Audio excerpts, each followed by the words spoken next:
ನಮಸ್ಕಾರ ಎಲ್ರಿಗೂ, welcome back to S Malenadu YouTube channel. ಇವತ್ತು ನಾನು ಮಾಡ್ತಿರೋ ರೆಸಿಪಿ ಏನಪ್ಪ ಅಂದರೆ ಕೆಸುವಿನ ಸೊಪ್ಪಿನ ಸಾಂಬಾರು. ಈ ಸಾಂಬಾರನ್ನ ಮಾಡೋಕ್ಕೆ ನಾನಿಲ್ಲಿ ನಾಟಿ ಕೆಸುವಿನ ಸೊಪ್ಪನ್ನ ತೊಗೊಂಡಿದ್ದೀನಿ. ಇದನ್ನು ನಾನು 4-5 ಸತಿ ವಾಶ್ ಮಾಡಿಕೊಂಡು ಕುಕ್ಕರಲ್ಲಿ ಹಾಕಿಟ್ಕೊತಾ ಇದ್ದೀನಿ. ಇದಕ್ಕೆ ನಾನಿವಾಗ 1 ಗೆಡ್ಡೆ ಬೆಳ್ಳುಳ್ಳಿನ ಬಿಡಿಸಿಟ್ಕೊಂಡಿದ್ದೆ, ಅದನ್ನು ಆ್ಯಡ್ ಮಾಡ್ಕೊತಿದ್ದೀನಿ. ನಂತರ ನಾನು ಮೆಂತೆ ಮತ್ತು ಕಡಲೆಕಾಳನ್ನ ಒಂದು 5 ಗಂಟೆ ನೆನೆಸಿಟ್ಟಿದ್ದೆ, ಅದನ್ನು ಕೂಡ ಇಲ್ಲಿ ಆ್ಯಡ್ ಮಾಡ್ಕೊತಿದ್ದೀನಿ. ಹಾಗೆ ಸ್ವಲ್ಪ ಉಪ್ಪನ್ನು ಕೂಡ ಇದಕ್ಕೆ ಆ್ಯಡ್ ಮಾಡ್ಕೊಳ್ಳೋಣ. ನಂತರ ಇದಕ್ಕೆ 1 ಗ್ಲಾಸ್ ನೀರನ್ನ ನಾನು ಇಲ್ಲಿ ಸೇರಿಸ್ಕೊತಾ ಇದ್ದೀನಿ. ನಂತರ ನಾನಿಲ್ಲಿ ಕುಕ್ಕರ್ನ ಸ್ಟವ್ ಮೇಲಿಟ್ಟು ಲೆಡ್ನ ಕ್ಲೋಸ್ ಮಾಡಿ 2 ವಿಷಲ್ ಆಗೋ ತನಕ ಬಿಡ್ತಾಯಿದ್ದೀನಿ. ನೋಡಿ, ಇದು ಸಣ್ಣ ಮೆಣಸಿನ್ಕಾಯಿ. ಇದನ್ನು ಹಣ್ಣು ಬೇಕಾದರೂ ಯೂಸ್ ಮಾಡ್ಬೋದು ಅಥವಾ ಕಾಯಿ ಬೇಕಾದರೂ ಯೂಸ್ ಮಾಡ್ಬೋದು. ನಾನಿಲ್ಲಿ ಹಣ್ಣು ಮತ್ತು ಕಾಯಿ ಎರಡನ್ನೂ ಸ್ವಲ್ಪ ಯೂಸ್ ಮಾಡ್ತಾಯಿದ್ದೀನಿ. ಈ ಮೆಣಸಿನ್ಕಾಯಿನ ನೀಟಾಗಿ ಒಣಗಿಸಿ ಪುಡಿ ಮಾಡಿ ಕೂಡ ಯೂಸ್ ಮಾಡ್ಬೋದು. ನಾನಿಲ್ಲಿ ಒಂದು ಮಿಕ್ಸಿ ಜಾರಿಗೆ ಮೆಣಸಿನ್ಕಾಯಿನ ಹಾಕೋತಾ ಇದ್ದೀನಿ. ಸ್ವಲ್ಪ ಜೀರಿಗೆನ ಕೂಡ ಆ್ಯಡ್ ಮಾಡ್ಕೊಳ್ಳೋಣ. ನಂತರ ಸ್ವಲ್ಪ ಉಪ್ಪನ್ನ ಕೂಡ ಆ್ಯಡ್ ಮಾಡಿಕೊಂಡು ಇದನ್ನು ನೀಟಾಗಿ ಗ್ರೈಂಡ್ ಮಾಡ್ಕೊಳ್ಳೋಣ. ನೋಡಿ, ನಾನಿಲ್ಲಿ ಗ್ರೈಂಡ್ ಮಾಡಿ ಇಟ್ಕೊಂಡಿದ್ದೀನಿ.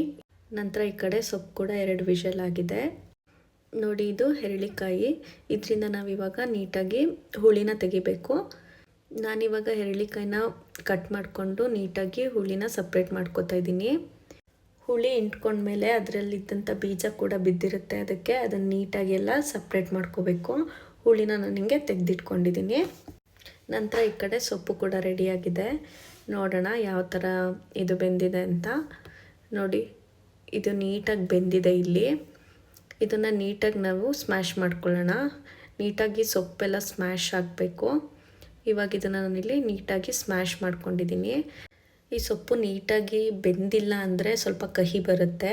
ನಾನಿವಾಗ ಸ್ಟವ್ನ ಆನ್ ಮಾಡಿಕೊಂಡು ಆಗಲೇ ರುಬ್ಬಿಟ್ಕೊಂಡಿದ್ದಂತಹ ಖಾರ ಮತ್ತು ಹುಳಿನ ಆ್ಯಡ್ ಮಾಡಿಕೊಂಡು ನೀಟಾಗಿ ಮಿಕ್ಸ್ ಮಾಡ್ಕೊತಾ ಇದ್ದೀನಿ.